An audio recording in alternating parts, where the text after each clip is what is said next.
Are you thinking of buying a house? Is that in your dreams and goals? Well, let's talk about it. Let's talk about steps that it takes for you to actually get into the home buying process. So the first step is to actually set goals. Decide that you want to become a homeowner. That is the first step. Then after that, you have to figure out, okay, what type of a home do I want? Do I want a condo? Do I want a townhome? Do I want a single family home? Do I want a duplex? So after you decide that, okay, I want to be a homeowner, then you have to figure out what type of a home you prefer to have. And as part of that preference, or as part of deciding what type of a home you want to live in, there's also the desire and the dreams, and also the reality of what you can actually afford. Because, like for example, in California, in particular in San Diego, where I am right now, the median average for a house right now is between 800,000 to $1 million, and that is a lot of money. So if you have that money, great, then you can get into something that you want. But if you don't have that kind of a money, then and your budget, let's say your budget is about 500,000, which in San Diego that's about a one-bedroom condo, then that's what then the goals are definitely good, because you want to get into a place of your own, but also your budget dictates what type of a home you can get. So set goals, set your budget, which is really, really important. Then after you set your budget, then you have to see where you are. And the very first step in order to find out where you are is to reach out to a lender. So I am a realtor, and realtors are there to basically help you locate the house, give you advice, and also to help you throughout the process, and make sure that that the property that you buy is safe and sound. And the lender's job is actually there to make sure that you can get a loan in order to purchase a home. So two different roles, both of them are working hand in hand together to get you into a home. So let's now talk about a lender. So you may say, well, I'm not ready to buy, and that's perfectly okay. But even if you are not ready to buy, you still want to talk to a lender as early as possible, because a lender's job is not only to help you get a loan, and basically get into a loan where you can actually own, but a lender's job is also to help you get there. So remember when you were kids and you were in high school or you were in college and you had lots of homework? Well, if you want to be a homeowner, you also have lots of homework, and that is called financial homework. So doing your financial homework ensures that you are able to become a homeowner and get into a home. So what is financial homework? Let's say, how much debt do you have, and how much income do you have? How much debt do you have? And if you're comparing your income to your debt, can you add another debt to the list of your debts? So, for example, you may have a credit card payment. You may have been ill, and you have some medical bills that you're paying on. You may have a car that you're making a car payment on. Those are all your payments. Now, if you go and borrow money in order to purchase a home, that is also additional debt that you're going to take on to yourself. So all of those count towards your ability to borrow money, ability to get a loan, ability to purchase a home. Now another thing. So when you are trying to buy, you need three things in order to become a homeowner. You need good credit, you need good income, and so you need good credit, good income, and you also need a down payment. So good credit, we already talked about. If you're talking to a lender can pull your credit and tell you, okay, you have to make a few additional payments on this type of debt, or it looks like you have a delinquency, you're late, or you owe money on this other thing. So go ahead and make payments on this debt over here. So in order to basically pull your credit and get your credit to a point where you can borrow more money towards a loan. And then let's talk about down payment, because that's another part that you need. So remember, we need three things in order to get into a house: a good income, and good down payment, and good credit. So we already talked about good credit. Now we need to talk about good income.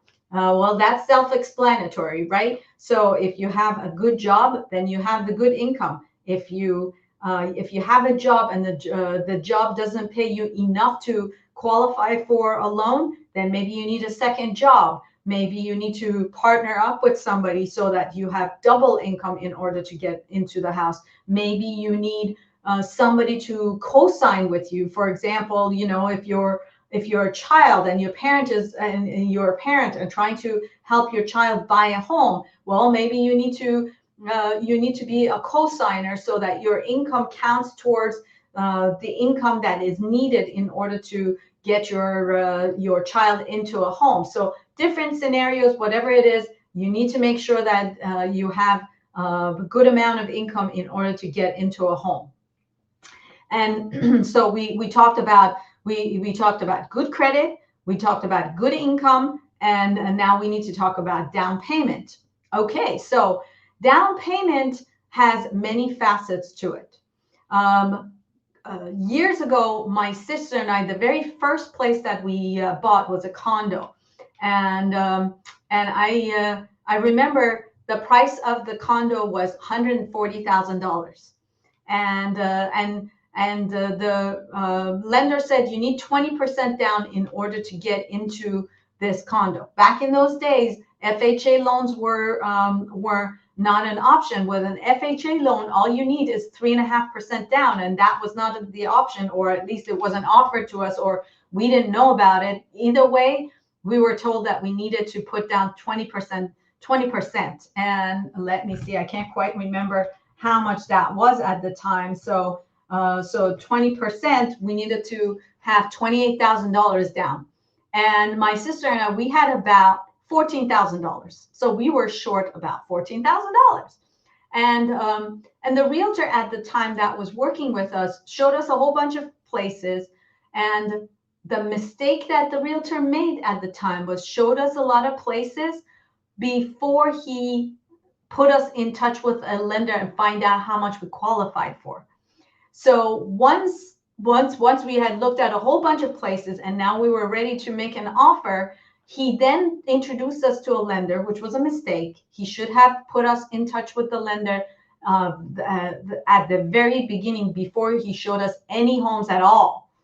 So he put us in touch with the lender, and the lender that he put us in touch also did not ask enough questions. So we had $14,000 to put down, and we were short $14,000. But my aunt was willing and able to lend us that $14,000 for us to actually purchase our condo.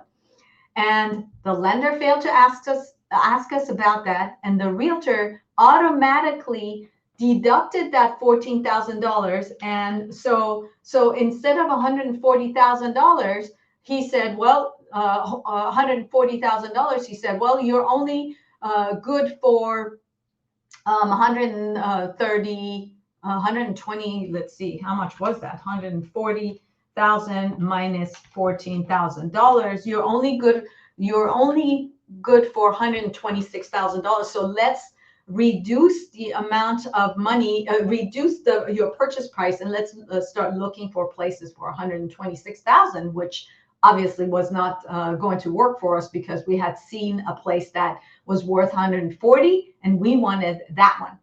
So therefore we educated the realtor and our lender that no, we had money coming in from family, and that was going to complete the amount of down payments that was needed for us to make that purchase. So that is the third part of getting approved and getting into a place. That is the down payment. Now, as we moved forward after that first condo, then situations started to change. The next place that my sister and we bought, or I can't remember if it was my husband and I, over the years, we have bought many properties. So the next place that we bought, we actually, at one point, we were putting money away and we were putting money into a retirement account. At one point, we decided that we really wanted a house and we didn't want to sell our condo. So it was either sell the condo and come up with a down payment, or cash out our 401k account and use that towards our down payment. So there you have it. There's another choice that you have. If you have some savings account or some retirement account, you can always use that to get your down payment to get into a home. Either way, every penny counts. So if you have the ability, I would start putting $100 a month right now, starting today, and make that into a automatic situation where you just put money away every month. Every month you put money away, and every month you save it, and so that you have that money away set aside to go towards your down payment. And it is important to do that first. You don't wait until the end of the month and see how much money is left and then put that money away. No, that is a mistake. There's never going to be any money that's going to be saved. Okay. What you want to do is you want to put that money away very first thing that you do. Or like I said, you set it up automatically. You set it up automatically, make it go into an account, and then the rest of the money that you have left, that's the money that you spend, and that's how you build your down payment towards your purchase. Okay, so let me see. And now in this situation, cutting expenses could also be a very important thing to do. For example, if you can have a car that let's say you buy a brand new car, or you buy a car that's 3 years old. Well, there's going to be a significant difference in price between the car that's 3 years old and a car that is brand new. So if you are aiming to buy a house and you go and you purchase the car that is 3 years old, and that money is the money that you either put away, or it's the money that you save every month towards the purchase of your home, because now you saved some money by buying a less expensive car.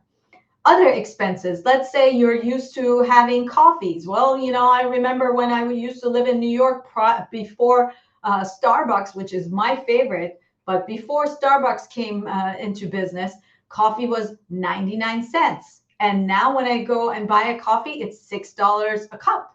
So imagine if you were buying $6 coffee cups every day, and if you save that money and put that money away, let's just consider what that would be. So $6 a cup, assuming that you're drinking 1 cup per day, times 30 days, that's $180 per month.